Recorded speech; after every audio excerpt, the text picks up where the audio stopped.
വരം നൽകണമേ, എന്നിൽ വാഴും ആത്മാവേ. രോഗശാന്തി വരം നൽകണമേ, എന്നിൽ വാഴും ആത്മാവേ. അത്ഭുതവരം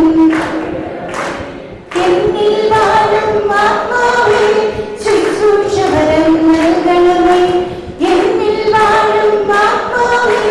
പ്രബോധനവരം നൽകണമേ, എന്നിൽ വാഴും ആത്മാവേ. പ്രഘോഷണവരം നൽകണമേ, എന്നിൽ വാഴും ആത്മാവേ. അത്ഭുതവരം നൽകണമേ, എന്നിൽ വാഴും ആത്മാവേ.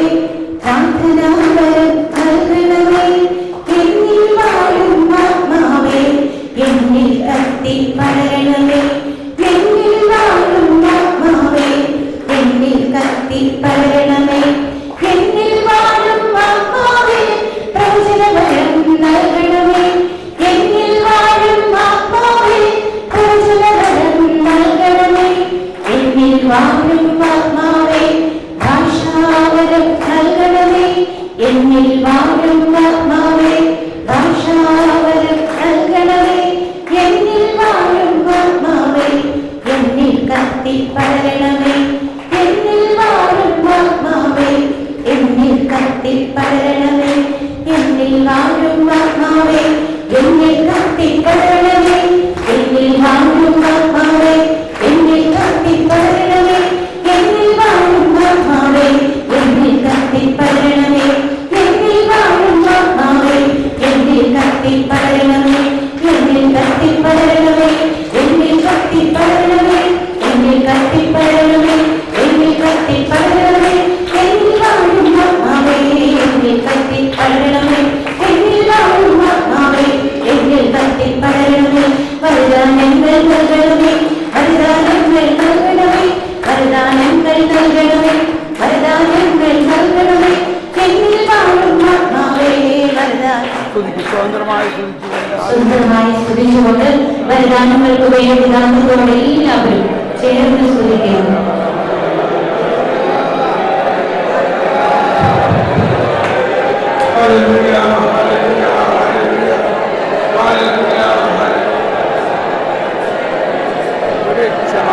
ചായ ഉണ്ടാക്കിക്കൊണ്ടിരാൻ പറയാം മധുരൂടാണ്ട്. ഞാൻ ഭക്ഷണം കഴിച്ച മുറിയിൽ എൻ്റെ ടവല് വീണ്ടും കൊടുത്തു.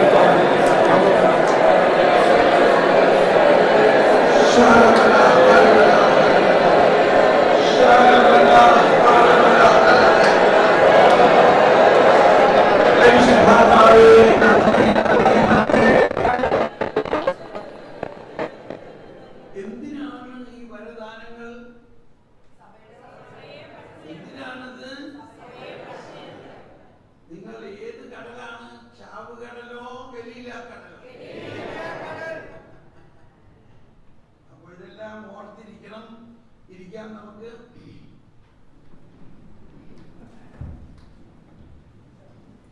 അവസാനമായിട്ട് ഇപ്പോ നമ്മളൽപ്പം ഏതാനും പേർ വന്നിട്ട് ഇപ്പൊ കഴിഞ്ഞ ഗ്രൂപ്പിൽ എന്ത് സംഭവിച്ചു എന്നുള്ളതിന് വിശദമായിട്ടുള്ള ഒരു റിപ്പോർട്ടിങ്ങിന് സമയമില്ല. എന്നിരുന്നാലും നമ്മൾ ഈ കഴിഞ്ഞ ഇന്നടക്കം 3 ദിവസത്തിൽ നമുക്ക് എന്ത് അനുഭവങ്ങൾ ഉണ്ടായി, ഇവിടെ വെച്ച് എന്ത് അനുഭവം ഉണ്ടായി, പ്രത്യേകിച്ച് നമ്മളിൽ വരദാനങ്ങളും അതിൽ പ്രത്യേകിച്ച് പ്രവചനവരങ്ങൾ തുറന്നിട്ടുള്ളവരെല്ലാം കുറച്ചു പേര് വന്ന് അതൊന്ന് പ്രകടമായി സാക്ഷ്യപ്പെടുത്തുകയും പ്രവചിക്കുകയും ചെയ്യുക. ഇവിടെ വന്ന് പ്രവചിക്കുക. ഇവിടെ വന്ന് നിങ്ങൾ പരിശുദ്ധാത്മാവിന്റെ അഭിഷേകത്തിൽ എന്തെങ്കിലും പറയുമ്പോൾ ഉടനെ പ്രവചനം വരും. അത് പ്രവചിക്കുക. ഓക്കെ, തുടങ്ങാം. Ready, start.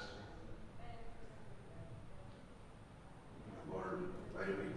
ഈ ധ്യാനത്തിൽ നിങ്ങൾക്ക് എന്താണ് പ്രത്യേക അനുഭവം ഉണ്ടായത് അത് പറയുകയും പ്രവചിക്കുകയും ദർശനം വരും.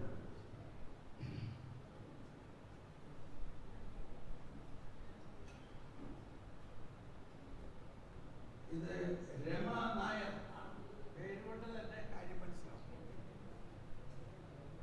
Praise the Lord. Hallelujah. Hallelujah. Praise the Lord. 2004 ദൈവസഭ കേൾക്കാൻ തുടങ്ങിയത്. പിന്നെ ഞാനൊരു കൺവെൻഷൻ, ചെറിയ കൺവെൻഷൻ ഈവനിങ് ബ്രദറിന്റെ കൂടിയിട്ടുണ്ട്.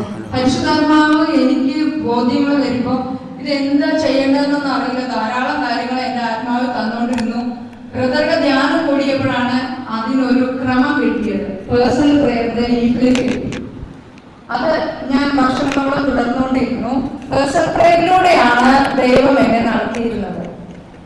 അത് കഴിഞ്ഞ് ഇപ്പോ എനിക്ക് എൻ്റെ ആത്മീയ ശുശ്രൂഷ മേഖലകളൊക്കെ ഇത്തിരി ബുദ്ധിമുട്ടുള്ള സമയം.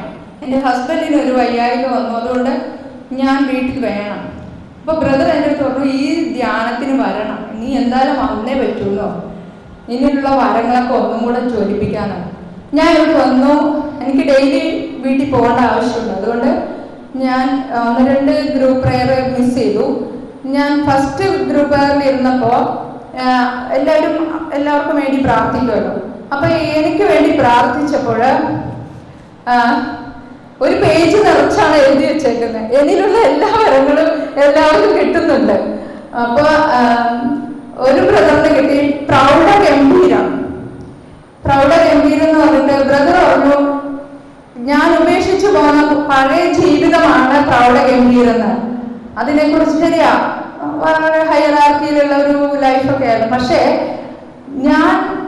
പക്ഷേ പരിശുദ്ധാത്മാവ്, ഞാൻ ഈശോയാണ്, പരിശുദ്ധാത്മാവിനെ ഞാൻ ഈശോയെ കാണാറ്. ഈശോ എന്നോട് ഓരോന്നും നിന്ന് പറയുമ്പോ കർത്താവാണ് പ്രൗഢഗംഭീരം, കർത്താവാണ്. ഞാൻ മറ്റതെല്ലാം ഉച്ഛിഷ്ടം പോലെ കളഞ്ഞതാ.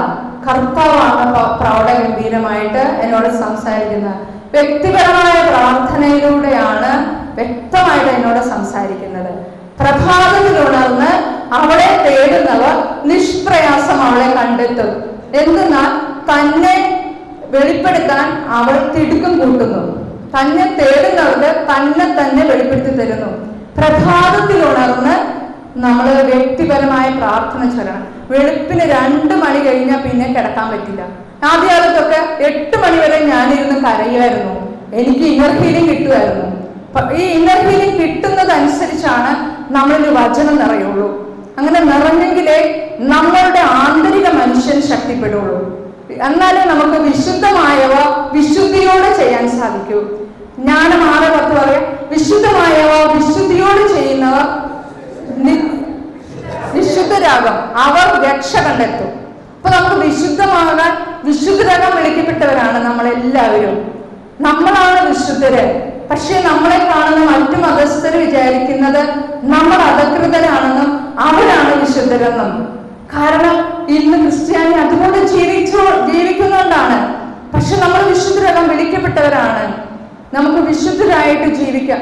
ഈ 2-3 ഗ്രൂപ്പ് പ്രയറിലെ എനിക്ക് ഇരിക്കാൻ പറ്റിയുള്ളൂ. 3ലും അഭിഷേകം ശക്തമായിട്ട് തുറന്നു. എനിക്ക് രക്തസാക്ഷിത്വം പേടിയാണോ എന്ന് ഒരു ബ്രദറിന് കിട്ടി. കറക്റ്റ്, ഞാൻ ഇടയ്ക്ക് രക്തസാക്ഷി ആകുന്നതിനെ കുറിച്ച് ചിന്തിച്ചുകൊണ്ടിരിക്കും. പെട്ടെന്നൊരു പേടി വരും. അപ്പോൾ ഞാൻ അത് ചോദിച്ചതിൻ്റെ പിറ്റേ ദിവസം ഇന്നലെ വെളുപ്പിന് 1:30 തുടങ്ങി എനിക്ക് ഈശോ കുരിശിൽ കിടന്ന് ഈശോ എനിക്ക് വേണ്ടി ചെയ്തു എല്ലാം കാണിച്ചു തന്നിട്ട് എന്നെ ശക്തിപ്പെടുത്തുമായിരുന്നു. പ്രവചനപരം ഉണ്ടായിരുന്നു, വീണ്ടും തുറക്കുന്നു എന്ന് പറഞ്ഞു. അപ്പോൾ ഞാൻ എൻ്റെ ശത്രുക്കൾ നിൽക്കുമ്പോൾ എനിക്ക് ഈ പേഴ്സണൽ പ്രെയർ കുറയുമ്പോൾ ഭയങ്കര ഭയമാണ് അവരെ കുറിച്ച് ഓർക്കുമ്പോൾ. ഇന്നലെല്ലാം വീണ്ടും അവരോട് പ്രവചിക്കുക. നമ്മളിവിടെ ഇരുന്നാൽ മതി. നമ്മൾ പേഴ്സണൽ പ്രെയർ ചെയ്യുമ്പോൾ നമ്മുടെ ശത്രുക്കളോട് പരിശുദ്ധാത്മാവ് പ്രവചിച്ചുകൊണ്ടിരിക്കുന്നു. അപ്പൊ ശത്രുക്കൾ വിട്ടുപോകും, നമ്മൾ ധീരരാകും. നമ്മള് പേഴ്സണൽ പ്രെയർ ഡെയിലി ഇവിടെ ഇരിക്കുന്ന എല്ലാവരും വ്യക്തിപരമായി പ്രാർത്ഥിക്കണം. എനിക്ക് പറയാനുള്ള ഒരു റിക്വസ്റ്റ് ആണ്. തീർച്ചയായിട്ടും കൃപയുടെ നിലനിൽക്കാൻ സാധിക്കും. ഞാൻ ഇന്ന് ഈശോയെ എന്ത് വചനമാണ് ഇപ്പോ പറയേണ്ടത്? ഇപ്പൊ ഒരു വചനം വരികയാണ്, എസെക്കിയേൽ 20:47. ഞാൻ നിന്നിൽ തീ കൊടുക്കും, നഗബിലെ വനത്തോട് പറയുക, കർത്താവിന്റെ വചനം ശ്രവിക്കുക. ഞാൻ നിന്നിൽ തീ കൊടുക്കും, നിന്നിലുള്ള പച്ചയും ഉണങ്ങിയതുമായ എല്ലാം അതിൽ കരിയും, അതിൽ ദഹിപ്പിക്കും. വടക്ക് മുതൽ തെക്ക് വരെയുള്ള സകലരും അറിയും ആ തീ കൊളുത്തിയത് ഞാനാണെന്ന്. ആ തീ അണയുകയില്ല. നമുക്കൊന്ന് സ്തുതിക്കാം. ഈശോയെ, ഈ തീ ഞങ്ങളിൽ അണയാതിരിക്കട്ടെ. ഈശോയെ, അങ്ങ് ബ്രദറിലൂടെ ഞങ്ങളിലേക്ക് അയച്ച ഈ തീ ഒരിക്കലും അണയാതിരിക്കട്ടെ.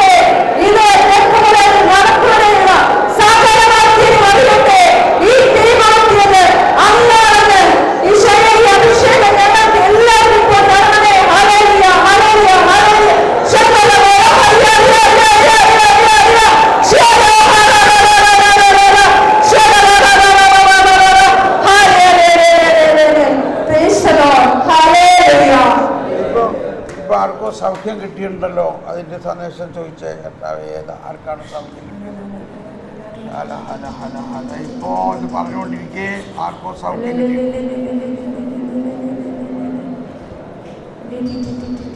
ശക്തമായ ഞാൻ പറയാം, എളിവേദന ഈ ഇതമ്മ പോയിക്കോളൂ. Thank you, God bless U.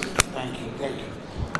എളിവേദന, എളി ഇങ്ങനെ എടുക്കാൻ പറ്റാതെ എളിവേദന ഉണ്ടായിരുന്ന ഒരാളെ കർത്താവ് സമയപ്പെടുത്തുന്നു. ഇപ്പോൾ ഈ സാക്ഷ്യം കേട്ടപ്പോൾ ആർക്കായിരുന്നു എളിവേദന ഉണ്ടായിരുന്നവർ ഒന്ന് എഴുന്നേറ്റ് നോക്കാമോ? ഇപ്പോൾ എളിവേദന ഉണ്ടോ എന്ന്? എളിവേദന ഉണ്ടായിരുന്നവർ ഒന്ന് എഴുന്നേറ്റ് നോക്കാമോ? ഇപ്പോൾ എളിവേദന ഉണ്ടോ? എളിവേദന ഉണ്ടായിരുന്നവർ ആരെങ്കിലും ഉണ്ടോ? അതുപോലെ തന്നെ മറ്റൊരു സൗഖ്യം കൂടിയുണ്ട്. വയറ്റിൽ വേദന ഉണ്ടായിരുന്നു, വയറ്റിൽ ശക്തമായ വേദന ഉണ്ടായിരുന്ന ഒരാളെ കർത്താവ് ഇപ്പോൾ ഈ സാക്ഷ്യത്തിൽ സൗഖ്യപ്പെടുത്തി. വയറ്റിൽ വേദന ഉണ്ടായിരുന്ന ആരെങ്കിലും ഉണ്ടായിരുന്നു? എളിവേദന ഉണ്ടായിരുന്നു, ചെക്ക് ചെയ്തോ? എളിവേദന എങ്ങനെയുണ്ട് ഇപ്പോൾ?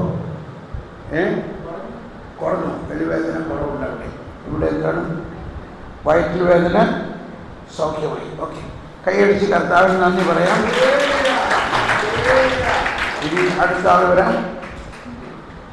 ഇവർ രണ്ടുപേരോട് ഞാൻ പറഞ്ഞതാണ്, ഇവർ പ്രത്യേക ആൾക്കാരാണ്, ഇത് തീ കൊടുക്കണവരാണ്. യെസ്, ഇത് ഗീതാ സത്യൻ. യേശുവേ നന്ദി, യേശുവേ സ്തുതി, യേശുവേ നന്ദി, യേശുവേ സ്തുതി. ഞാൻ ഈ ധ്യാനത്തിന് വരാൻ ഒട്ടും ചിന്തിച്ചതുമല്ല അറിഞ്ഞതുമല്ല. പക്ഷേ 2 ദിവസം മുൻപ്, ഇത് വർഷങ്ങൾക്ക് മുൻപ്, ഞാൻ ആദ്യമായിട്ട് ബ്രദറിൻ്റെ ധ്യാനം കൂടുന്നത് 97-ലാണ്. ബ്രദർ കേരളത്തിൽ ആദ്യമായി വന്ന് തൃശ്ശൂർ ലീഡേഴ്സിന് വേണ്ടി ധ്യാനം നടത്തിയ ധ്യാനത്തിൽ പങ്കെടുക്കാൻ ഭാഗ്യം കിട്ടിയ ഒരു വ്യക്തിയാണ്. അന്ന് മുതലാണ് ഈശോ എൻ്റെ ഉള്ളിൽ ജീവിക്കുന്നുവെന്നും ആ ഈശോ എൻ്റെ ഉള്ളിലുള്ള ഈശോ എന്നോട് നിരന്തരം സംസാരിക്കുന്നതും എനിക്കറിയാമായിരുന്നു. പക്ഷെ ഇത് ആരോടെങ്കിലും പറയാൻ പറ്റുമോ, ഇത് സംഭവിക്കുന്നതാണോ, ഇതുള്ളതാണോ എന്നൊന്നും എനിക്ക് പറയാൻ ധൈര്യം ഉണ്ടായിരുന്നില്ല. പക്ഷെ ഞാൻ ഓരോ ദിവസവും രാത്രി 10 മണിക്കാണ് പേഴ്സണൽ പ്രയർ സ്റ്റാർട്ട് ചെയ്യുക. കാരണം എൻ്റെ കുഞ്ഞുങ്ങളെ ഉറക്കണം, ആ വീട്ടിൽ ഒത്തിരി ജോലിയുണ്ട്. അതെല്ലാം കഴിഞ്ഞ് ഞാൻ 10 മണിയെല്ലാം ആയിട്ടുള്ളൂ, 11 മണി വരെ പ്രാർത്ഥിച്ചേക്കാം എന്ന് കരുതി ഞാൻ പ്രാർത്ഥിക്കാനായിട്ടിരിക്കും. അന്ന് ബ്രദറിന്റെ കയ്യിൽ നിന്ന് കിട്ടിയ ആ പേഴ്സണൽ പ്രയറിന്റെ ലീഫ്ലെറ്റ് ഉപയോഗിച്ച് അതാ ധ്യാനം കഴിഞ്ഞ് 10 ദിവസം നീണ്ടുനിന്ന ധ്യാനമായിരുന്നു. ആ ധ്യാനം കഴിഞ്ഞ് പോകുമ്പോഴത്തേക്കും ആ പ്രാർത്ഥന ഞാൻ വൈകാത്താക്കിയിട്ടുണ്ടായിരുന്നു. അങ്ങനെ 10 മണിക്ക് ഞാൻ പ്രാർത്ഥിക്കാതിരുന്നാൽ ആ പ്രാർത്ഥന എന്നെ കൊണ്ടുപോയി പുലർച്ചെ 4 മണിയാകുമ്പോഴും ഞാനത് പ്രാർത്ഥിക്കും. 4 മണിയായി കഴിയുമ്പോൾ ഈശോ എന്നെ തട്ടിക്കൊണ്ട് പറയും, ഇനി നീ കിടന്നുറങ്ങിക്കും. അപ്പൊ ഞാൻ ഉറങ്ങും. പക്ഷെ കൃത്യം 5 മണിക്ക് എഴുന്നേറ്റാലാണ് എന്റെ വീട്ടിൽ ജോലി ചെയ്ത് കുഞ്ഞുങ്ങളെ സ്കൂളിൽ വിടാൻ പറ്റുകയുള്ളൂ. പക്ഷെ ഞാൻ 1 മണിക്കൂർ ഉറങ്ങിയാലും, ഒരു ദിവസം ഫുൾ ഡേ ഉറങ്ങിയ എല്ലാ ക്ഷീണവും എന്റെ ബോഡിയിൽ നിന്ന് മാറിയിട്ടില്ല. അതായിരുന്നു എന്റെ പേഴ്സണൽ പ്രയറിന്റെ ഏറ്റവും വലിയ ശക്തി. അതിനെന്നെ ഏറ്റവും ശക്തിപ്പെടുത്തിയ ഒരു അനുഭവം ഞാൻ ഒരു കൊച്ചു കാര്യം പറയുള്ളൂ. പേഴ്സണൽ പ്രയറിന്റെ ഞാനിങ്ങനെ ചെയ്തുകൊണ്ടിരിക്കുമ്പോൾ ഇന്നലെ ബ്രദർ നമുക്കൊരു പാഠം പഠിപ്പിച്ചു തന്നു. ജ്ഞാനവും വചനവും, യേശുവും പരിശുദ്ധാത്മാവും. ഇത് ബ്രദറെ ആദ്യമായിട്ടാണ് ഇങ്ങനെ നമുക്ക് കാണിച്ചു തരുന്നത്. പക്ഷെ ബ്രദറിന് ഒരു ഏപ്രിൽ 14-ാം തീയതി രാത്രിയിൽ ഞാനിങ്ങനെ പ്രാർത്ഥിച്ചുകൊണ്ടിരിക്കുമ്പോൾ ഇങ്ങനെ എന്റെ അടിവയറ്റിൽ ഒരു ശക്തി കയറി വന്ന് എന്റെ ഹൃദയം 2 തുറന്നു. അവിടെ നിന്ന് എന്റെ കുഞ്ഞേനൊരു വിളി ഞാൻ കേട്ടു. അപ്പൊ ഒരു ആത്മാവ് എന്റെ അപ്പാ എന്ന് വിളിച്ചുകൊണ്ട് ആ ആത്മാവിലേക്ക് അങ്ങ് എനിക്ക് ചേരുന്നത് ഞാൻ അറിഞ്ഞു. അവിടെ നിന്ന് എന്നെ അങ്ങ് പൊക്കി കൊണ്ടുപോയി കുറെ ദൂരം പൊങ്ങാൻ തുടങ്ങിയപ്പോ എന്റെ ഉള്ളിൽ നിന്ന് ഒരു കുഞ്ഞു ഭയം ഇങ്ങനെ പൊങ്ങി വരാൻ തുടങ്ങി. അപ്പൊ ഞാൻ പറഞ്ഞു, എനിക്ക് ഭയമാകുന്നല്ലോ. അപ്പൊ ഞാൻ ഈശോ എന്റെ അരികിൽ വന്ന് എന്റെ കര ഇങ്ങനെ പിടിച്ചോണ്ട് പോയിരുന്നു. ഭയപ്പെടേണ്ട, ഇത് എനിക്ക് ധൈര്യമായി. അങ്ങനെ എന്നെ വീണ്ടും എന്തെങ്കിലും പൊതി കൊണ്ടുവന്നപ്പോ പെട്ടെന്ന് ഞാൻ അറിയാതെ ഉള്ളില് ഇങ്ങനെ പറഞ്ഞുപോയി, കർത്താവേ, അങ്ങയുടെ ജ്ഞാനമാകുന്ന അഞ്ജനം എന്റെ കണ്ണുകളിൽ അങ്ങ് പുരുഷണമേ, എന്റെ ആന്തരിക നയനങ്ങളെ അങ്ങനെ തുറന്നു തരണമേ. ഇത്രയും പറഞ്ഞപ്പോഴത്തേനും എന്റെ ഈ കണ്ണിലൂടെ ഒഴുകുകൊണ്ട് കടന്നുപോയി. ആ സമയം എന്നെ ഇവിടെ തുടങ്ങുന്നു, ഇവിടെ ഞാൻ പലതും കാണാൻ തുടങ്ങി. ആ സമയത്ത് മുകളിലേക്ക് നോക്കുക, രണ്ട് കരം ഇങ്ങനെ പിടിച്ച് ഞാനിങ്ങനെ ഇരിക്കുന്ന സമയത്ത് ഞാൻ ഇങ്ങനെ നോക്കിയപ്പോ എന്റെ മുകളിൽ രണ്ട് കരം വിരിച്ചു പിടിച്ച് ഒരു ഊർന്ന വെളുത്ത മുടി താടിയുള്ള ഒരു വ്യക്തിയുടെ മുഖം ജ്വലിക്കുന്ന രണ്ട് കണ്ണും എന്റെ ദൃഷ്ടിയിൽ വന്ന് ഇങ്ങനെ ചെന്ന് പതിച്ചു. ഞാൻ പറഞ്ഞു, എനിക്ക് പേടിയാകുന്നു ഈശ്വരേ. ആ സമയം എന്നോട് പറഞ്ഞു, ഭയപ്പെടേണ്ട, വിശ്വാസികളുടെ പിതാവായ അബ്രഹാമാണത്, വിശ്വാസമെന്ന ദാനം ചോദിച്ചു മേടിക്കുക. അന്ന് ആ വിശ്വാസമെന്ന ദാനം എനിക്ക് തരണമേ എന്ന് പറഞ്ഞ് ഞാൻ പ്രാർത്ഥിച്ചു കഴിഞ്ഞ അന്ന് മുതൽ ഈശോ എന്നോട് ഒത്തിരി കാര്യങ്ങൾ നിരന്തരമായി പറയാറുണ്ട്. ആ പറഞ്ഞത് കേട്ടുകൊണ്ട് തന്നെ ഇതുവരെയും മുന്നോട്ട് പോയിക്കൊണ്ടിരുന്നു. ഈ കഴിഞ്ഞ ദിവസങ്ങളിൽ ഞാൻ ബ്രദറിനെ കണ്ടിട്ട് ചുരുങ്ങിയത് ഒരു 10 വർഷമെങ്കിലും ആയിട്ടുണ്ടാവും. കൊറോണയ്ക്ക് മുമ്പ് ഞാൻ കണ്ടതാ, പിന്നെ ഞാൻ കണ്ടിട്ടില്ല. മറ്റേത് എറണാകുളത്ത് പ്രാർത്ഥന എടുപ്പോൾ ഓടി വരും ഞാൻ കുറേ ദിവസം കൂടുമ്പോ, എന്നിട്ട് കുറേ കാര്യങ്ങൾ ഇങ്ങോട്ട് പറയും. അപ്പൊ ഇങ്ങോട്ട് ജയിലും അനുസരിച്ചിട്ട് പറയും, ഇത് ബ്രദർ ഞങ്ങളോട് പ്രാർത്ഥിക്കാൻ പറഞ്ഞിട്ടുള്ള കാര്യമാണ്, പക്ഷെ ഈ ഇവിടെ ഞങ്ങളോട് പറയുന്നത്. അങ്ങനെ ശക്തമായ മധ്യസ്ഥ പ്രാർത്ഥനകളെയാണ് പോയിക്കൊണ്ടിരുന്നത്. അപ്പൊ ചില ദിവസം ഞാൻ പ്രവർത്തനാകുമ്പോ എന്റെ അടുത്ത് രാത്രിയിൽ വന്നു നിന്ന് ഈ ബ്രദർ വചന പറയും. ചിലർ പ്രാർത്ഥിക്കാൻ തടസ്സപ്പെടുമ്പോ ഈ ബ്രദർ എന്റെ അരിയിൽ വന്നു നിന്ന് പറയുമ്പോ ഞാനങ്ങ് ചാടി എഴുന്നേറ്റ് സ്തുതിച്ച്, ഭർത്താവിന്റെ ചെവിയിലായിരിക്കും സ്തുതിക, തള്ളിയിടും എന്നെ കട്ടിൽ നിന്ന്. പക്ഷെ അവിടെ കിടന്ന് സ്തുതിച്ച് ഞാനിങ്ങനെ പൊങ്ങി വരാറുണ്ട്. ഇതാണ് എൻ്റെ ഒരു ആത്മീയ അനുഭവം. ഈ ധ്യാനത്തിന് വരുന്നതിന് 4 ദിവസം മുൻപ് ഞാൻ കാണുകയാണ് ബ്രദർ. ഇന്ന് രാവിലെ കൂടെ ഞാൻ ചിന്തിച്ചു, എന്റെ ദൈവമേ, എന്റെ ഈ ബ്ലാക്ക് ആൻഡ് ബ്ലാക്ക് ഇട്ടിട്ടുണ്ട്, ഇങ്ങനെ എപ്പോഴും ഈ ബ്ലാക്ക് ഇട്ടുകൊണ്ട് നിൽക്കുന്നത്, ഇങ്ങനെ ബ്ലാക്ക് ഷർട്ടും പാൻറ്റും ഇട്ട് ഇങ്ങനെ ഒരു കസേരയിൽ ഇരുന്ന് എന്നോട് എന്തോ ഇങ്ങനെ പറഞ്ഞുകൊണ്ടിരിക്കുന്നു, ഞാൻ എന്തോ ഇങ്ങനെ കുറിച്ചുകൊണ്ടിരിക്കുന്നു. അത് കണ്ട അന്ന് രാവിലെയാണ് മരിയേച്ചി എന്നെ വിളിച്ചിട്ട് പറയണേ, എടി നിനക്കൊരു സന്തോഷ വാർത്ത പറഞ്ഞുതരാം, ബ്രദറ് എമൗസിൽ വരുന്നുണ്ട്, സമയമുണ്ടെങ്കിൽ പോയിക്കൂ. ഇങ്ങനെ ബ്രദറിനെ കാണാനുള്ള ദാഹം കൊണ്ടാണ് ഞാനിവിടെ വന്ന്. പക്ഷെ വന്ന അന്ന് മുതൽ ബ്രദർ എന്നോട് മാത്രമാണ് സംസാരിച്ചുകൊണ്ടിരിക്കണേ. കാരണം ഞാൻ ഇവിടെ വന്നിരുന്ന് ബ്രദറിനെ ജസ്റ്റ് കണ്ടു. ബ്രദർ ധ്യാനം സ്റ്റാർട്ട് ചെയ്തു. ആദ്യത്തെ ദിവസം ബ്രദർ നമ്മളോട് ഒത്തിരി കാര്യങ്ങൾ വിശുദ്ധിയെക്കുറിച്ചും പ്രവചനത്തിനെ കുറിച്ചൊക്കെ ഇങ്ങനെ പറയാൻ പറഞ്ഞ്, അപ്പം പലതും എനിക്ക് കിട്ടാറുണ്ട്, പലതും ശക്തമായി ഡെലിവറൻസ് ചെയ്ത് പ്രാർത്ഥിക്കാറുണ്ട്, പലതും മുൻകൂട്ടി പറഞ്ഞതൊക്കെ സംഭവിക്കാറുണ്ട്. പക്ഷെ അതിന് ഞാനങ്ങ് ബ്ലോക്ക് ചെയ്ത് വെച്ചിരുന്നു. കാരണം ഈ കൊറോണയ്ക്ക് ശേഷമുള്ള ശുശ്രൂഷ ജീവിതത്തിൽ എല്ലാം ഇങ്ങനെ ഒരു ബ്ലോക്കായി പോയത് പോലെ. ഇപ്പൊ ഞാനും ചിന്തിച്ചു, 10-60 വയസ്സായി, ഇനി ഇത്രയൊക്കെ മതി. അതാണ് ബ്രദർ ആദ്യം പറഞ്ഞത്, ഇനി അതൊക്കെ ഇങ്ങനെയൊക്കെ അങ്ങ് പോയാ മതി, അതിന്റെ ഒന്നും കാര്യമില്ല. ഞാൻ ചിന്തിച്ചു, വരദാനങ്ങളിലൊക്കെ കാലഘട്ടം മതി, ഇനി ഇങ്ങനെ നടന്നാൽ മതിയെന്ന്. പക്ഷെ അത് ബ്രദർ എടുത്തു പറഞ്ഞ് ഞങ്ങളെ ഗ്രൂപ്പിലേക്ക് വിട്ടു. നമ്മളെല്ലാവരും ആദ്യത്തെ ദിവസത്തെ ഗ്രൂപ്പ് കൂടിയപ്പോ അവിടെ ഇരുന്ന് ഞങ്ങളെ പ്രാർത്ഥിച്ചുകൊണ്ടിരുന്ന സമയത്ത് ഞങ്ങളുടെ കൂടെ ഉണ്ടായിരുന്ന, ചുരുക്കി പറയൂ, ഞങ്ങളുടെ കൂടെയുള്ള ഒരു മകൾക്ക് ശക്തമായ വയറുവേദനയും നടുവേദനയും ഒത്തിരി അസ്വസ്ഥതകളുണ്ടെന്ന് പറഞ്ഞു. അപ്പോൾ ഞങ്ങൾ എല്ലാവരും സ്തുതിച്ചു പ്രാർത്ഥിച്ചുകൊണ്ടിരുന്നപ്പോ പെട്ടെന്ന് ഞാൻ പറഞ്ഞു, നമുക്ക് ഈ മകൾക്ക് വേണ്ടി ഒന്ന് പ്രാർത്ഥിക്കാം. ആ സമയത്ത് ആ മകൾക്ക് വേണ്ടി പെട്ടെന്ന് ഡെലിവറൻസ് പ്രയർ പൊങ്ങി വന്നു. ഞാൻ ഇങ്ങനെ പറഞ്ഞു, യേശുക്രിസ്തുവിന്റെ നാമത്തിൽ ഈ മകളെ കെട്ടിയിരിക്കുന്ന കെട്ടുകൾ അഴിയട്ടെ എന്ന് പറഞ്ഞ സമയത്ത് ആ മകളങ്ങ് സ്തുതിച്ചു. അത് കഴിഞ്ഞ് ഞങ്ങൾ കണ്ണു തുടങ്ങുമ്പോൾ ഈ കൊച്ചിങ്ങനെ തപ്പി നോക്കിയോ, ഗ്രൂപ്പിലുണ്ട്. ആ കൊച്ചിനെ എഴുന്നേറ്റ് നിൽക്കാമോ, മകളുടെ പേര് ഞാൻ പെട്ടെന്ന് മറന്നുപോയി. ഞങ്ങളുടെ ആദ്യത്തെ ഗ്രൂപ്പില് അവിടെ ഇങ്ങനെ തറയിൽ തപ്പി നോക്കും. അപ്പൊ ചോദിച്ചു, എന്തെങ്കിലും തപ്പുന്നേ? ചേച്ചി കെട്ടറിയട്ടെ എന്ന് പറഞ്ഞ സമയത്ത് എന്റെ ശരീരത്തിന്റെ എന്തോ ഊർന്ന് താഴേക്ക് വീണു. അതിവിടെ എവിടെയോ എടുക്കുന്നുണ്ട്. അത് ആരാണ്? ഞാൻ പറഞ്ഞു, അതല്ല, അത് നിന്നിലുള്ള ആ ദുഃഖങ്ങളൊക്കെ വിട്ടുപോകുന്നതാണ്. അങ്ങനെ ആദ്യത്തെ ദിവസത്തെ ഗ്രൂപ്പ് പ്രയറിൽ അങ്ങനെ നടന്നു. രണ്ടാമത്തെ ദിവസം ഞങ്ങൾ വീണ്ടും വേറൊരു ഗ്രൂപ്പായി. അത് രണ്ടാമത്തെ ദിവസം ആ ഗ്രൂപ്പ് തന്നെ കൂടിയപ്പോൾ ഞങ്ങളുടെ കൂടെയുള്ള ഒരു മകൻ ആ വ്യക്തിക്ക് വർഷങ്ങൾക്ക് മുൻപ് വലിയ അഭിഷേകം കിട്ടി, വലിയ പ്രാർത്ഥനാബോധ്യം കിട്ടി, വരദാനങ്ങൾ കിട്ടിയ വ്യക്തിയായിരുന്നു. പക്ഷെ ചില ബലഹീനതകളാല് അത് ബ്ലോക്കായി പോയി. ആ മകൻ കരഞ്ഞോണ്ട് ഞങ്ങളോട് അത് ഷെയർ ചെയ്തു. അങ്ങനെ ഞങ്ങൾ പരസ്പരം പ്രാർത്ഥിക്കാൻ പറഞ്ഞിട്ടുണ്ടായിരുന്നു. അങ്ങനെ ഞങ്ങൾ പരസ്പരം പ്രാർത്ഥിച്ചപ്പോഴും ഈ മകന് വേണ്ടി പ്രാർത്ഥന വന്നപ്പോഴും ഈശോ എന്നോട് ശക്തമായി എന്നോട് പറഞ്ഞു, നീ പൂർണ്ണമായും ഡെലിവറൻസ് കൊടുത്ത് പ്രാർത്ഥിക്കാൻ പറഞ്ഞു. അങ്ങനെ യേശുക്രിസ്തുവിന്റെ നാമത്തിൽ ഈ മകനിലുള്ള സകല തിന്മയുടെ ശക്തികളും സകല ആന്തരിക മുറിവുകളും യേശുക്രിസ്തുവിന്റെ നാമത്തിൽ ഞാനിത് ബന്ധിച്ച് ബഹിഷ്കരിച്ച് പ്രവചിക്കുന്നു, വിട്ടുപോകുക എന്ന് പറഞ്ഞ സമയത്ത് ആ മകന്റെ ദർശനവരം പൂർണ്ണമായും തെളിഞ്ഞു കിട്ടി. അടുത്തിരുന്ന മകന്റെ ഒരു കാര്യം ആ മകന് വെളിപ്പെട്ട് കിട്ടി. ആ വ്യക്തിക്കൊന്ന് കൈ ഉയർത്താമോ? ആ വ്യക്തിയും ഈ ഗ്രൂപ്പിലുണ്ട്. ആ വ്യക്തിക്ക് പഴയ നഷ്ടപ്പെട്ടു പോയ കൃപ ആ ഗ്രൂപ്പിൽ വെച്ച് തന്നെ കിട്ടി. ഇന്നലെ ഞങ്ങൾ വീണ്ടും മൂന്നാമതൊരു ഗ്രൂപ്പ് കൂടി.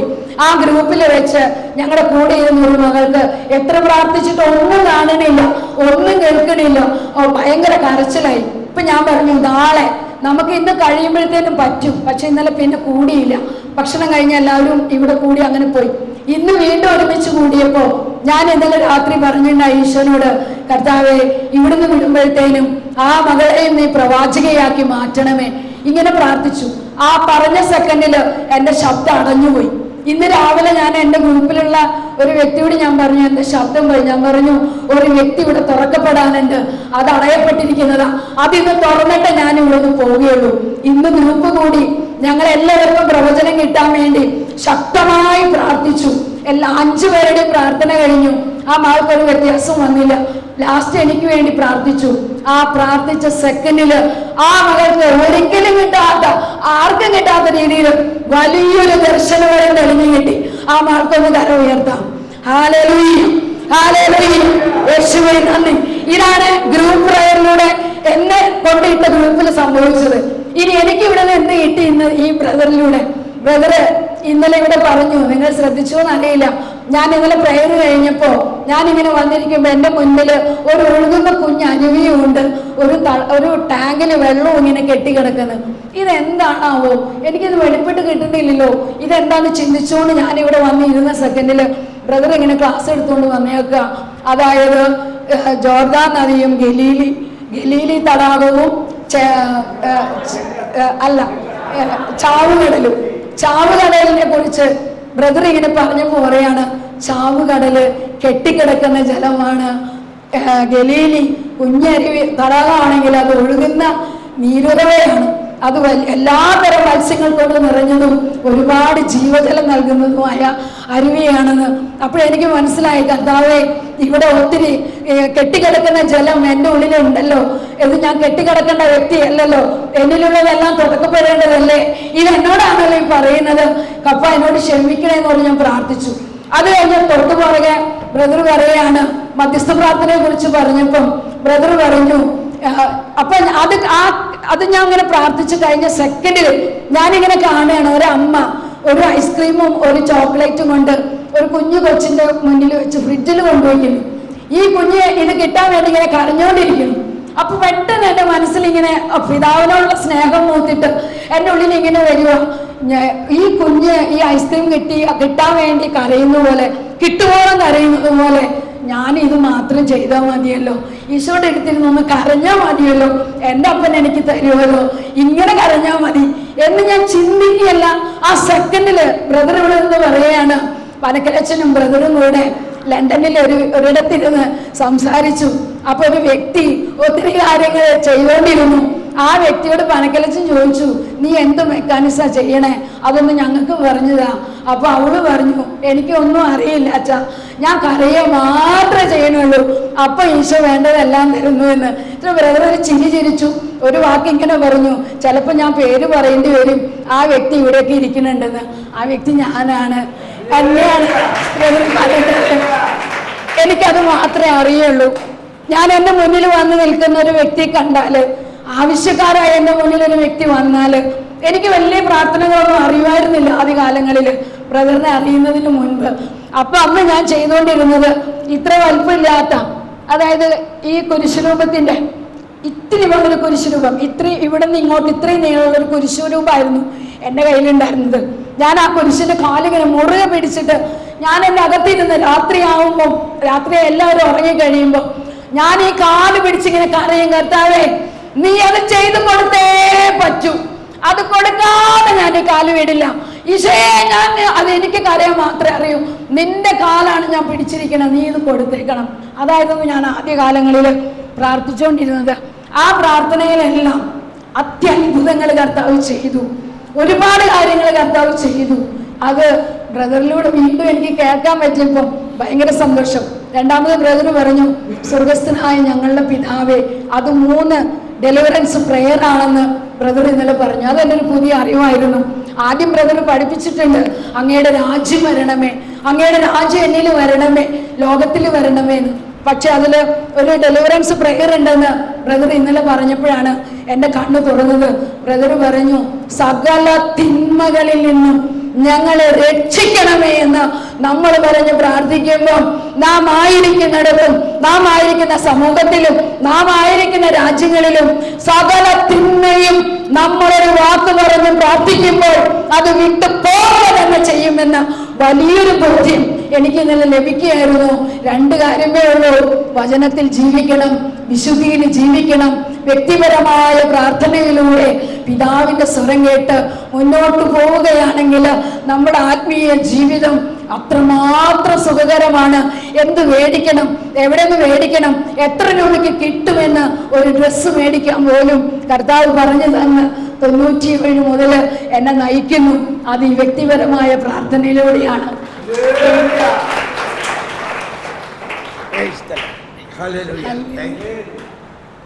ഗീതയുടെ ഭർത്താവോടെ വന്നിട്ടുണ്ട്. സത്യനയുടെ കൈയടിച്ച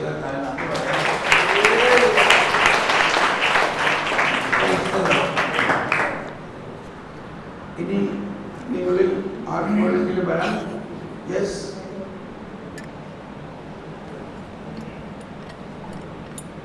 എന്താളും വന്നിരിക്കാം. ഡ്രസ്സായിട്ട് ഷോർട്ടായിട്ട് പറയണം.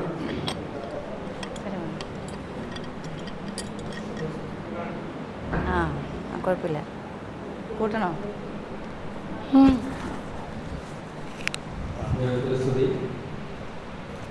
എൻ്റെ പേര് വിൻസൻ, തൃശ്ശൂരിൽ നിന്ന് വരുന്നു. കുറച്ച് കുറവ് പറഞ്ഞാൽ മതി എന്ന് ബ്രദർ പറയാൻ കാരണം എനിക്ക് കുറച്ച് കുറവ് പറയാനുള്ളൂ. അത് ബ്രദറിന് നേരത്തെ തന്നെ അറിയാം, അതുകൊണ്ടാണ് കേട്ടോ. എന്നാലും എനിക്ക് കുറച്ചൊക്കെ സ്വല്പം കാര്യം പറയാൻ തോന്നി. എനിക്ക് 97 കാലഘട്ടത്തിൽ ഞാൻ ബ്രദറിൻ്റെ ധ്യാനം കൂടാൻ വരുമ്പോൾ 33 വയസ്സ് വരെ ഞാൻ പാർട്ടിയിൽ പ്രവർത്തിച്ചൊരു വ്യക്തിയായിരുന്നു.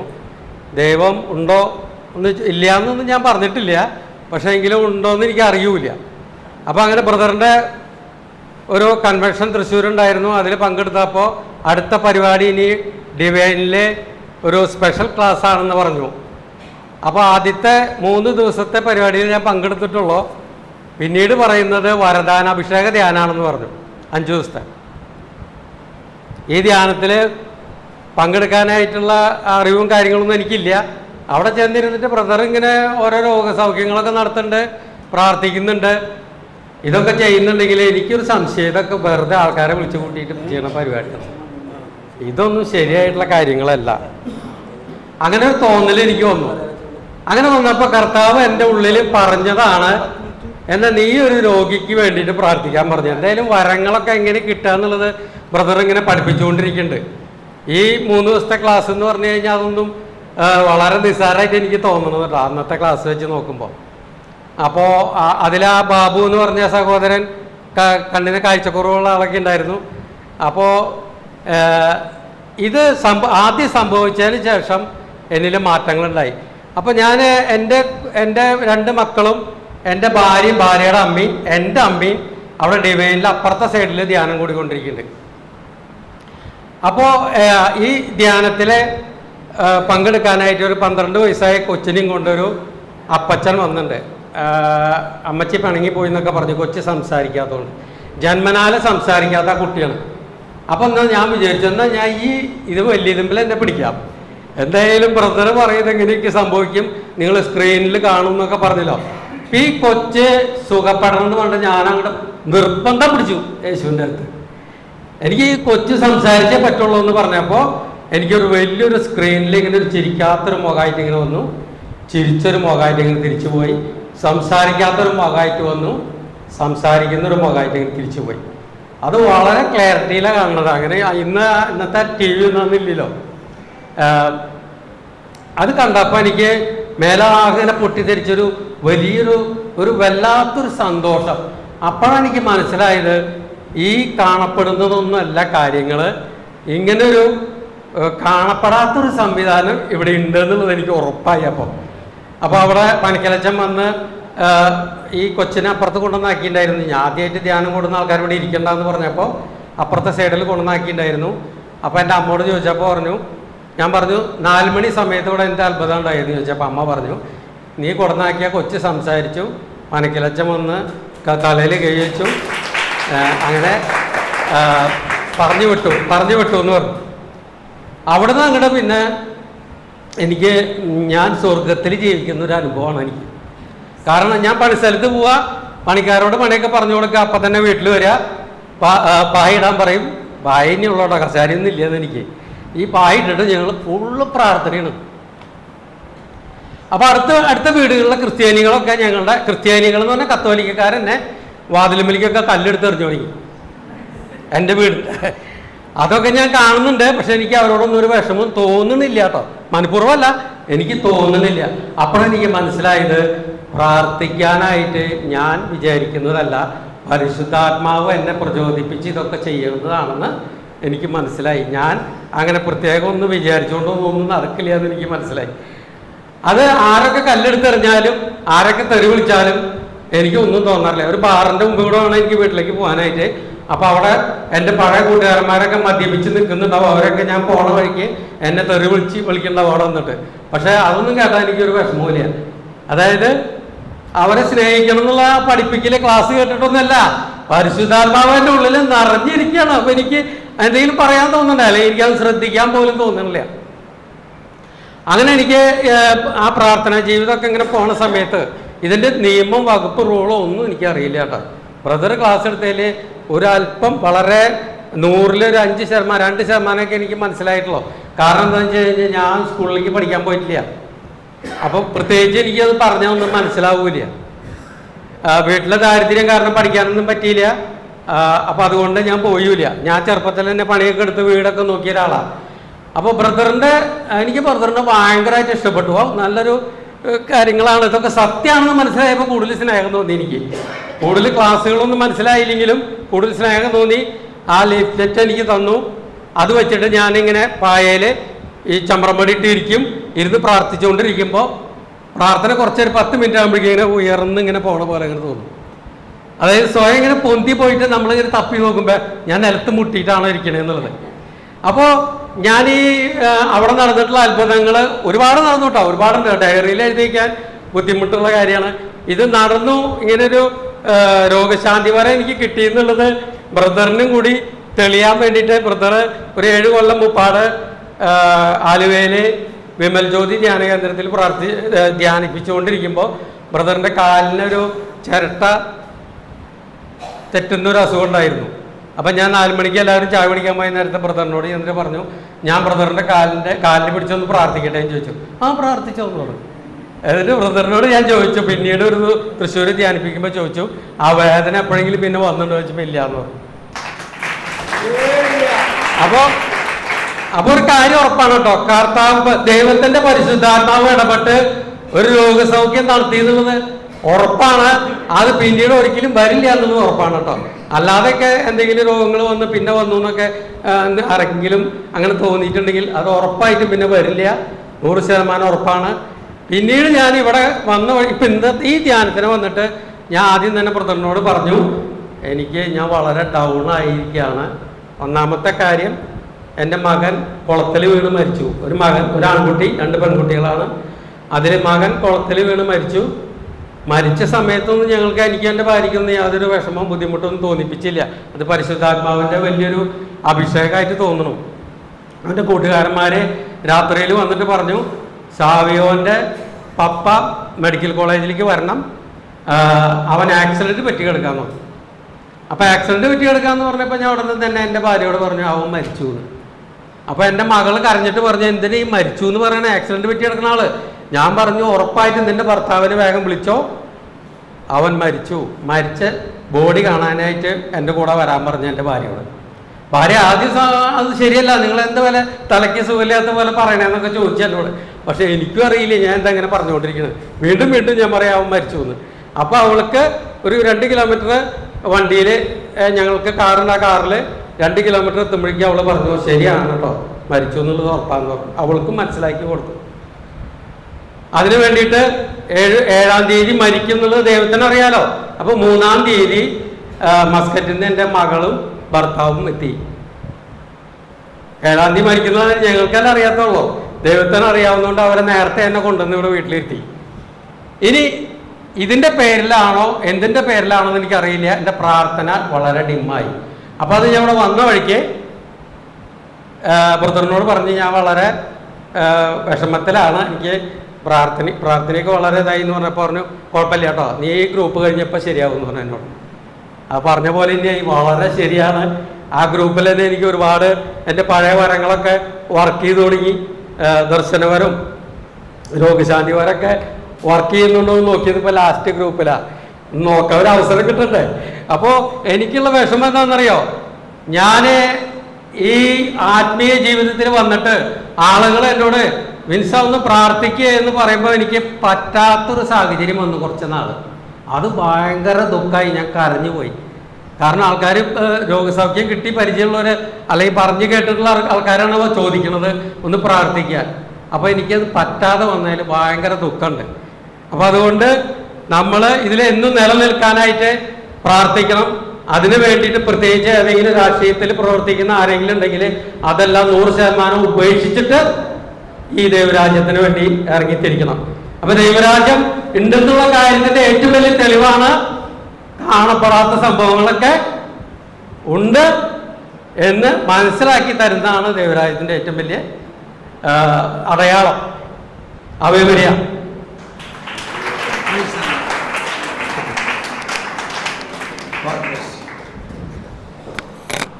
ഇനി ആരെങ്കിലും ഈശോ പറഞ്ഞ മാതിരി ഇപ്പൊ പിടിച്ച മീൻ വല്ലതും നിങ്ങളുടെ കയ്യിലുണ്ടെങ്കിൽ കൊണ്ടുപോകാം. ഇപ്പൊ പിടിച്ച മീൻ വല്ലതും ഉണ്ടോ നിങ്ങളുടെ കയ്യിൽ ഉണ്ടെങ്കിൽ കൊണ്ടുപോകാം.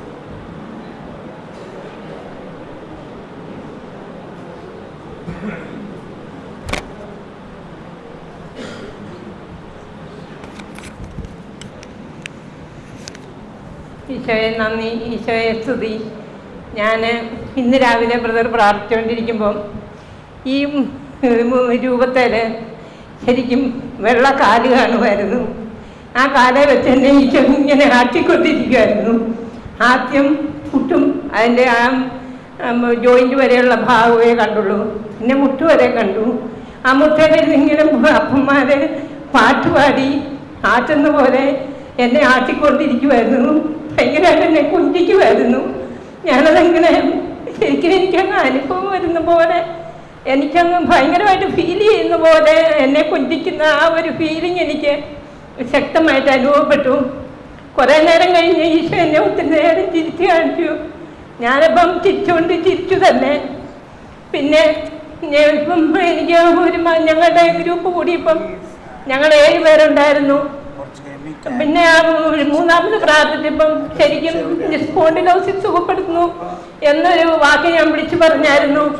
ശരിക്കും എൻ്റെ നെക്കിൻ്റെ ബാക്കിൽ ശരിക്കും തരിപ്പനുപ്പെട്ടായിരുന്നു. എനിക്ക് കഴുത്ത് വേദനയൊന്നുമില്ല. അപ്പം എനിക്ക് അതുകൊണ്ടാണ് ഞാൻ സ്പോണ്ടിലോസിസ് സുഖപ്പെടുന്നു എന്ന് വിളിച്ചു പറഞ്ഞത്. പിന്നീട് എനിക്ക് ഷോൾഡർ ജോയിൻറ്റിന് ഷോൾഡർ ബോണിൻ്റെ 2 നടുക്കുള്ള ഭാഗത്ത് ഭയങ്കരമായിട്ടുള്ള തരിപ്പനുപ്പെട്ടു. അപ്പം ഞാൻ വിളിച്ചു പറഞ്ഞത് ഷോൾഡറിൻ്റെ നടുക്കുള്ള ഭാഗത്ത് വേദനയുള്ളവർ സുഖപ്പെടുന്നു എന്ന് വിളിച്ചു പറഞ്ഞത്. അപ്പം അങ്ങനെ 2 അനുഭവങ്ങൾ കിട്ടി.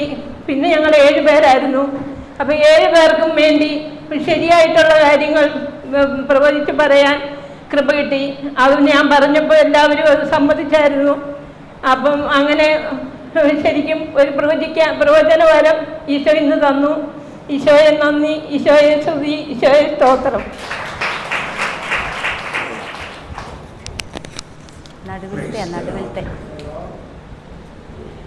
ആരെങ്കിലും ഇപ്പൊ പിടിച്ച മീൻ വല്ലതുണ്ടെങ്കിൽ കൊണ്ടുപോവാ. ഇപ്പൊ പിടിച്ച മീനെ ഇതിന്റെ അടുത്ത് ഒരുപാട് സ്റ്റോക്കുള്ള ആളാ.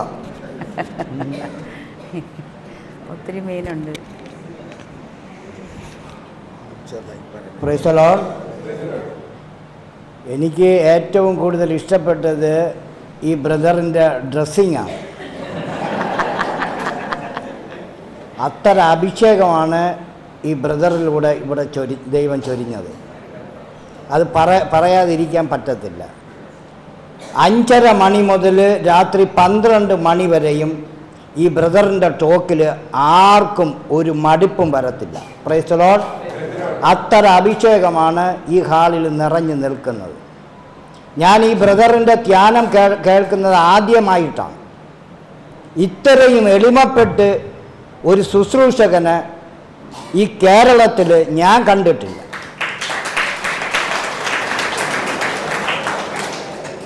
ഞാനിവിടെ പോട്ട മുതൽ ഡാനിയൽ അച്ഛൻ്റെ വരെ ശുശ്രൂഷ ചെയ്തവരാണ്. ഞാൻ കണ്ട ഒരു അനുഭവമാണ് ഇവിടെ പറയുന്നത്. ബ്രദർ ശുശ്രൂഷ ചെയ്തു കഴിഞ്ഞാൽ ഒരു ദാസനെ പോലെ ഇവിടെ ഇരിക്കുകയാണ്. പ്രാർത്ഥിക്കാൻ വരുന്നവർക്ക് അവിടെ ഇരുന്ന് പ്രാർത്ഥന ശക്തമായിട്ട് പറഞ്ഞു കൊടുക്കുന്ന ഒരു ബ്രദറാണ്. Praise the Lord. കേരളത്തിൽ ധ്യാനങ്ങൾ പലയിടത്തും നടക്കുന്നത് ഞാൻ കണ്ടിട്ടുള്ളതാണ്. ധ്യാനം പ്രസംഗിച്ച് കഴിഞ്ഞാൽ ആ അച്ഛൻ ആ പരിസരത്തൊന്നും ഉണ്ടായിരിക്കത്തില്ല. അച്ഛൻ പറയും, ഞാനൊരു ടൈം വെച്ചിട്ടുണ്ട്, ആ ടൈമിൽ നിങ്ങളെ എല്ലാവരെയും തലയിൽ കൈവച്ച് പ്രാർത്ഥിക്കാം. ഈ ബ്രദർ അങ്ങനെയല്ല. ഇവിടെ ഇരിക്കുന്നുണ്ട്, വരുന്നവർക്ക് വരാം, വന്ന് പ്രാർത്ഥിക്കാം. ഒരു സ്ഥലത്തും ഓടി മാറി നടക്കുന്ന ഒരു ബ്രദറല്ല. ഒന്ന് അടുത്തത് ഈ ഭൂമിയിൽ കാണപ്പെട്ട ഒരു ദൈവദാസ, ഒരു ദൈവമെന്ന് നമുക്ക് പറയാം. കാണപ്പെട്ട ദൈവം ആത്മാവാണ്. ആത്മാവുള്ളിടത്ത് സ്വാതന്ത്ര്യമുണ്ട്. അത് മനസ്സിലാക്കിയ 2 കൊറിന്തോസ് 3:17. ദൈവം ആത്മാവാണ്. ആത്മാവുള്ളിടത്ത് സ്വാതന്ത്ര്യമുണ്ട്. നമ്മൾക്ക് എല്ലാവർക്കും ഈ ബ്രദർ സ്വാതന്ത്ര്യം തന്നിട്ടുണ്ട്.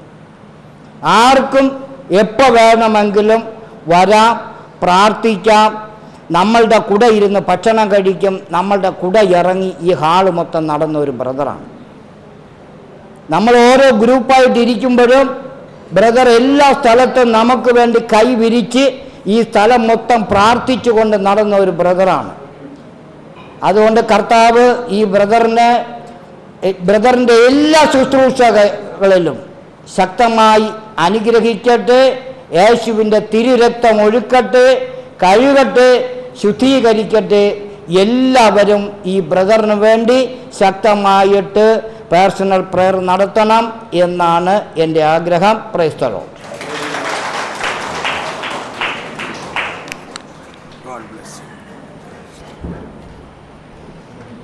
നമ്മുടെ സമയം കഴിഞ്ഞു.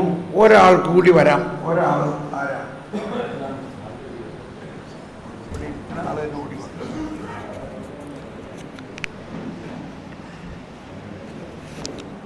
Praise the Lord.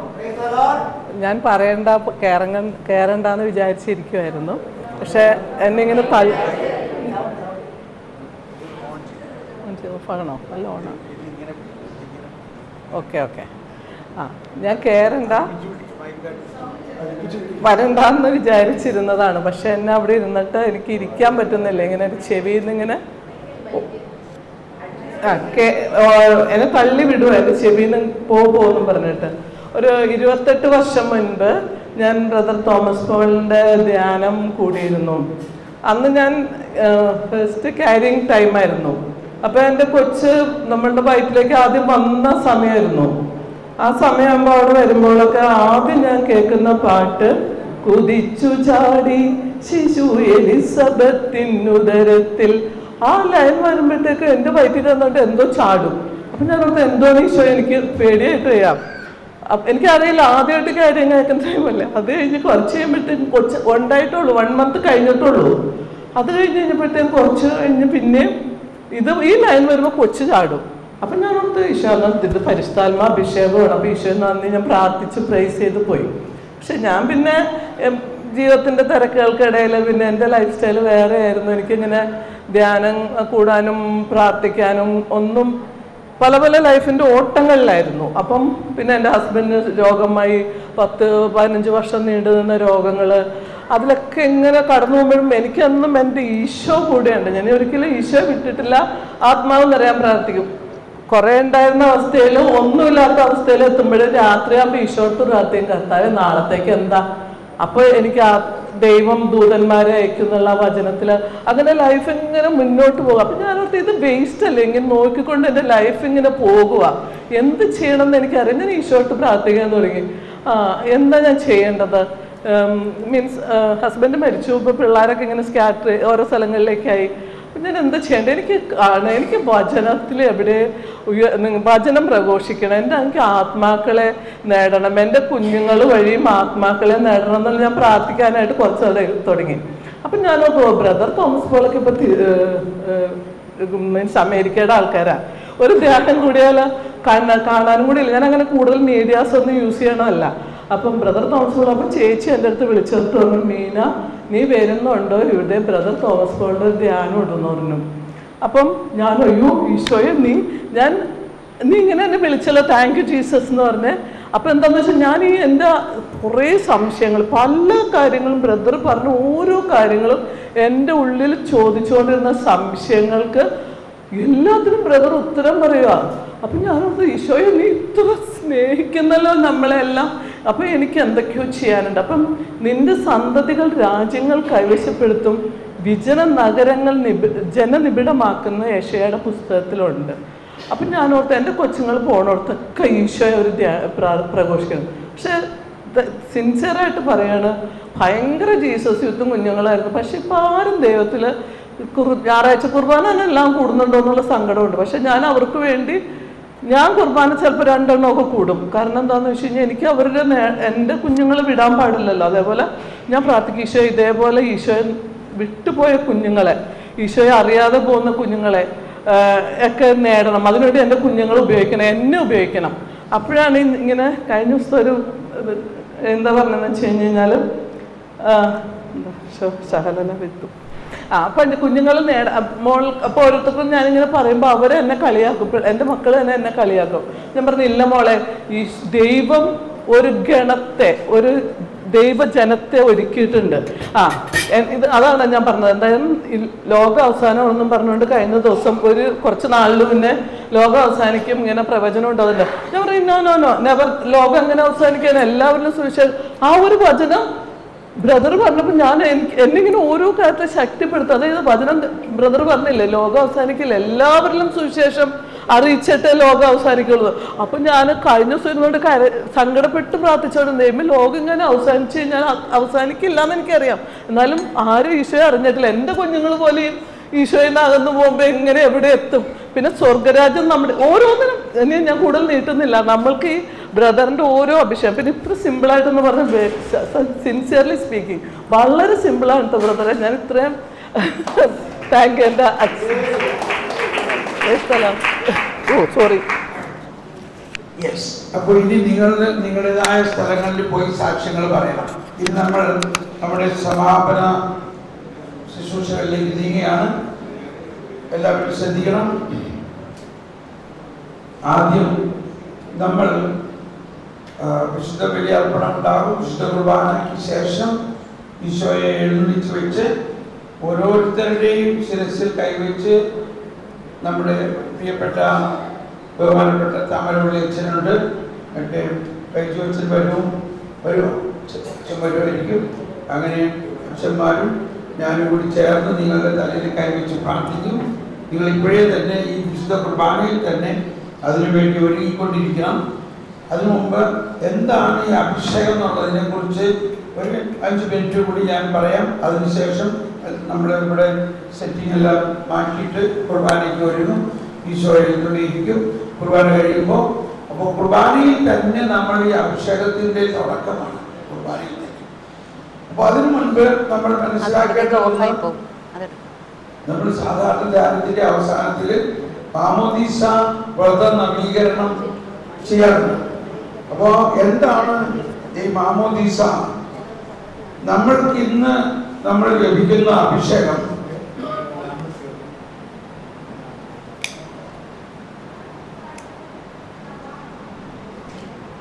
നമുക്ക് എല്ലാവരും ശ്രദ്ധിക്കണം കേട്ടോ. ഇത് കാണുന്നുണ്ടോ? ഈ തിരി കാണുന്നുണ്ടോ? എല്ലാവരും ശ്രദ്ധിക്കണം. ഇപ്പൊ നിങ്ങളൊന്നും ചെയ്യണ്ട, കുറച്ച് ഇത് കഴിഞ്ഞിട്ട് ചെയ്യാം. ഈശോ പെസഹ അല്ലെങ്കിൽ ഉയർപ്പ് തിരുനാളിൻ്റെ രാത്രിയിലെ ആ പെസഹ തിരി ഈശോ തന്നെയാണ്. ലൂമൻ ക്രിസ്റ്റി, ആ വെളിച്ചം ആദ്യം ഉണ്ടായ വെളിച്ചം ഉണ്ടാകട്ടെ എന്ന് പറഞ്ഞ ആ വെളിച്ചം തന്നെയാണ്. ആ വെളിച്ചം തന്നെയാണ് ഇസ്രായേൽ ജനത്തിനെ അന്ധകാരത്തിൽ നിന്നും വിമോചിപ്പിച്ച് ചെങ്കടൽ കടത്തിക്കൊണ്ടുവന്നത്. ആ വെളിച്ചം തന്നെയാണ് യേശു ക്രിസ്തു. ആ വെളിച്ചമാണ് ഉത്ഥിതനായ ക്രിസ്തു. ആ വെളിച്ചമാണ് വീണ്ടും വരാനിരിക്കുന്ന ക്രിസ്തു. അപ്പോൾ ആ ഉത്ഥാന രാത്രിയിലെ തിരിയിൽ ഇങ്ങനെ വരച്ചു: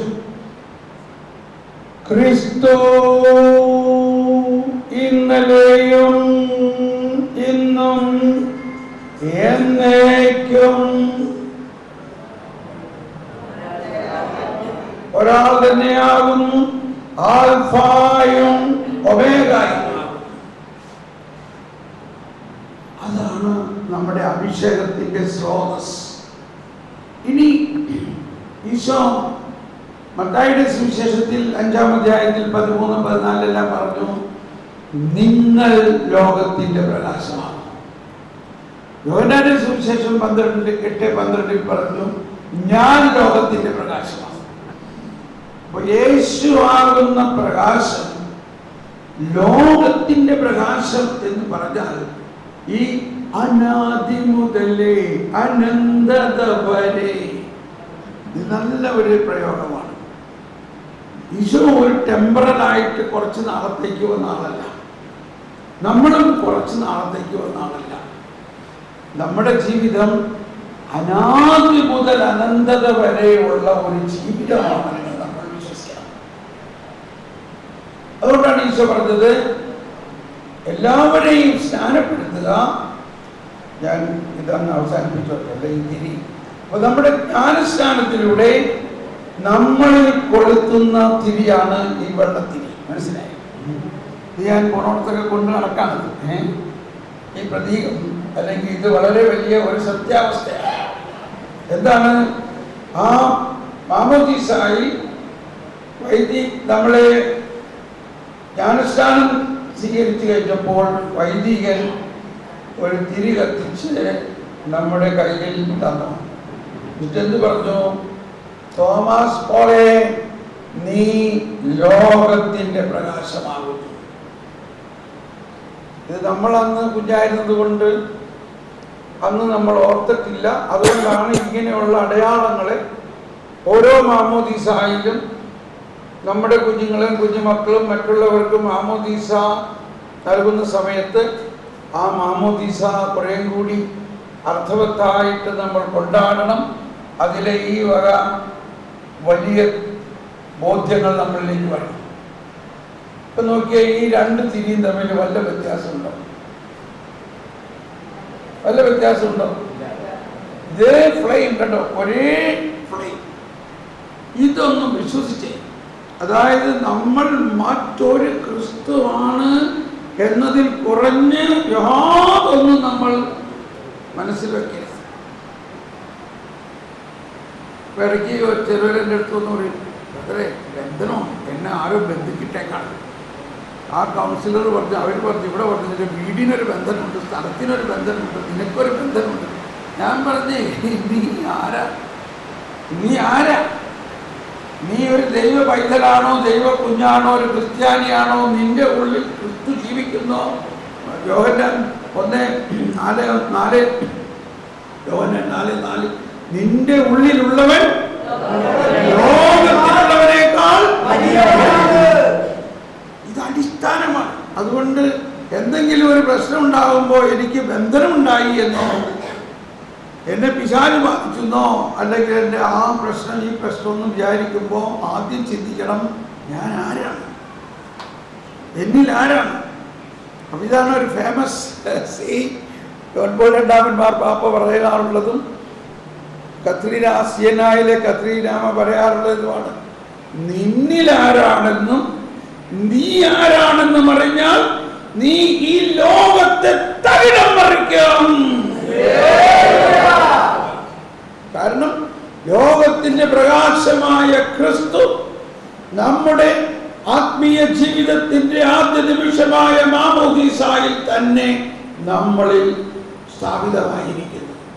ഇതാണ് നമ്മുടെ അഭിഷേകത്തിന്റെ ഏറ്റവും സാന്ദ്രത. ഈ അഭിഷേകം നമ്മളിൽ നൽകിയിരിക്കുന്നത് കത്തണമെങ്കിൽ എന്ത് സംഭവിക്കണം? ഉരുകണം. എന്ത് സംഭവിക്കണം? ഉരുകണം. അതാണ് അഭിഷേകത്തിന് ആവശ്യമായിട്ടുള്ളത്. ഈ മെഴുകുതിരി എന്തുകൊണ്ട് കത്തുന്നു? അത് ഉരുകുന്നു. ഇത് നമുക്ക് വേണ്ടി ഉരുകല്ല, നമ്മുടെ കുടുംബത്തിന് വേണ്ടി ഉരുകണം, മറ്റുള്ളവർക്ക് വേണ്ടി ഉരുകണം, സഭയ്ക്ക് വേണ്ടി ഉരുകണം, സമൂഹത്തിന് വേണ്ടി ഉരുകണം, ലോകം മുഴുവനും വേണ്ടി ഉരുകണം. ഒരിക്കലും ഇവിടെ വെച്ചാണ് നമ്മൾ ധ്യാനം കഴിഞ്ഞ 5 ദിവസം ധ്യാനം കഴിഞ്ഞപ്പോൾ ഇങ്ങനെ ഞാൻ പറഞ്ഞു, നിങ്ങൾക്ക് എന്താണ് ധ്യാനത്തിന് കിട്ടിയത്, അതൊന്ന് പങ്കുവയ്ക്കാമെന്ന് പറഞ്ഞപ്പോൾ ഒരാൾ വന്ന് പറഞ്ഞു, എനിക്ക് മനസ്സിലായത് ഞാനൊരു മെഴുകുതിരിയാണ്, എന്നാൽ ഞാൻ ഉരുകിയാൽ മാത്രമേ ഞാൻ പ്രകാശിക്കുള്ളൂ. ഞാൻ എൻ്റെ ഭാര്യയ്ക്ക് വേണ്ടി ഉരുകണം, മക്കൾക്ക് വേണ്ടി ഉരുകണം, പള്ളിക്ക് വേണ്ടി ഉരുകണം, സഹോദരർക്ക് വേണ്ടി ഉരുകണം, ലോകത്തിന് വേണ്ടി ഉരുകണം. ഓക്കെ, അപ്പോൾ ഇതാണ് നമ്മുടെ അഭിഷേകത്തിന് മനസ്സിലാക്കേണ്ട ഒരു പ്രധാന കാര്യം. മെഴുകുതിരി നമുക്ക് സുപരിചിതമാണ്. നമ്മളെല്ലാ ദിവസവും പള്ളിയിൽ മെഴുകുതിരി കത്തിക്കുന്നു, വീട്ടിൽ മെഴുകുതിരി കത്തിക്കുന്നു. ഇതെല്ലാം കത്തിക്കുമ്പോൾ നമ്മളോട് തന്നെ ഈ മെഴുകുതിരി സംസാരിക്കുന്നുണ്ട്. തോമസ് പോളെ, നീ ഉരുകാൻ തയ്യാറാണോ? എങ്കിൽ മാത്രമേ പ്രകാശിക്കുള്ളൂ. പലപ്പോഴും എന്നോട് പറയും, ഞാൻ ദൂരത്തിൽ പോകാം, എന്നാൽ ഒരു മെഴുകുതിരി എനിക്ക് വേണ്ടി കത്തിച്ചേക്കണേ. ഞാൻ പറഞ്ഞു, സോറി, ഞാൻ നിങ്ങൾക്ക് വേണ്ടി മെഴുകുതിരി കത്തിക്കില്ല. അതെന്താ അങ്ങനെ പറയുന്നത്? കാരണം ഞാൻ കത്തിച്ചാൽ എനിക്കാ ഗുണം. മെഴുകുതിരി കത്തിക്കണതിൻ്റെ അർത്ഥം ഞാൻ ഉരുകാൻ തയ്യാറാണെന്ന് ഞാൻ പ്രഖ്യാപിക്കുകയാണ്. മനസ്സിലായോ? അതുകൊണ്ട് നിങ്ങൾ ദയവ് ചെയ്ത് മറ്റൊരാളോട് മെഴുകുതിരി കത്തിക്കാൻ പറയുന്നത്, നിങ്ങൾ തന്നെ മെഴുകുതിരി കത്തിച്ചുകൊണ്ട് പറയണം, കർത്താവേ, ഈ മെഴുകുതിരി ക്രിസ്ത്യാനിയുടെ മാത്രം, ക്രിസ്തുവിൻ്റെ ചിഹ്നമാണ്, വേറെ ഒരു മതത്തിനും ഈ ചിഹ്നമില്ല. ഓക്കെ, ഇനി അത് ഇത്ര മതി. അപ്പോൾ നമ്മുടെ അഭിഷേകത്തിനെ കുറിച്ചുള്ള ക്ലാസ്സാണിത്. എങ്ങനെയാണ് നമ്മൾ അഭിഷേകത്തിന് വരിക? ഇങ്ങനെ തന്നെ പിടിച്ചോ, താഴെ വീഴായിട്ട് വലിയ മെഴുകും താഴെ വീണ് അവിടെ എല്ലാം സൂക്ഷിച്ച് കുറച്ച് നേരം പിടിച്ചു. ഇനി അടുത്തത് നമ്മുടെ അഭിഷേകത്തിൻ്റെ എന്താണ് കാത്തലിക് കരിസ്മാറ്റിക് റിന്യൂവൽ. ഇപ്പോൾ തമിഴോട് വെച്ചാൽ കുർബാനെല്ലാം റെഡി ആയിട്ടിരിക്കുകയാണ്, 5 മിനിറ്റ് കൂടി കേട്ടോ. കാത്തലിക് കരിസ്മാറ്റിക് റിന്യൂവൽ എന്ന് പറഞ്ഞാൽ പ്രൊട്ടസ്റ്റന്റ് കരിസ്മാറ്റിക് റിന്യൂവലിൽ നിന്നും വ്യത്യസ്തമാണ്. പ്രധാന വ്യത്യാസം, നമ്മളിൽ എല്ലാ കൂദാശകളിലും, പ്രത്യേകിച്ച് വിശുദ്ധ കുർബാനയിൽ, ഓരോ വിശുദ്ധ കുർബാനയിലും പരിശുദ്ധാത്മാവിന്റെ അതിശക്തമായ അഭിഷേകം നമുക്ക് ലഭിക്കും. പ്രത്യേകിച്ച് റൂഹാക്ഷണ പ്രാർത്ഥന, ഓരോ കുർബാനയിലുമുള്ള റൂഹാക്ഷണ പ്രാർത്ഥന വളരെ ഭക്തിപൂർവം സ്വീകരിക്കണം. ഇവിടെ എഴുന്നള്ളി വരുന്ന, അല്ലെങ്കിൽ ഇവിടെ അപ്പവും വീഞ്ഞിലും മാത്രമല്ല പരിശുദ്ധാത്മാവ് വരുന്നത്, മറിച്ച് പരിശുദ്ധാത്മാവ് ദൈവജനത്തിൽ മുഴുവനും വരുന്നു കുർബാനയിൽ തന്നെ. ഇതെല്ലാ ദിവസവും നമ്മൾക്ക് ഒരു ആർത്തിയോടെ ചെല്ലണം അത് ലഭിക്കാൻ. പരിശുദ്ധാത്മാവ് എഴുന്നള്ളി വരണമേ, ഈ കുർബാനയിൽ ആവസിച്ചു എന്ന് പറഞ്ഞാൽ നമ്മളെല്ലാവരിലും ആവസിക്കുന്നു എന്നാണ് എൻ്റെ അർത്ഥം. ഇത് നമ്മൾ ഇന്ന് ഓർക്കണം.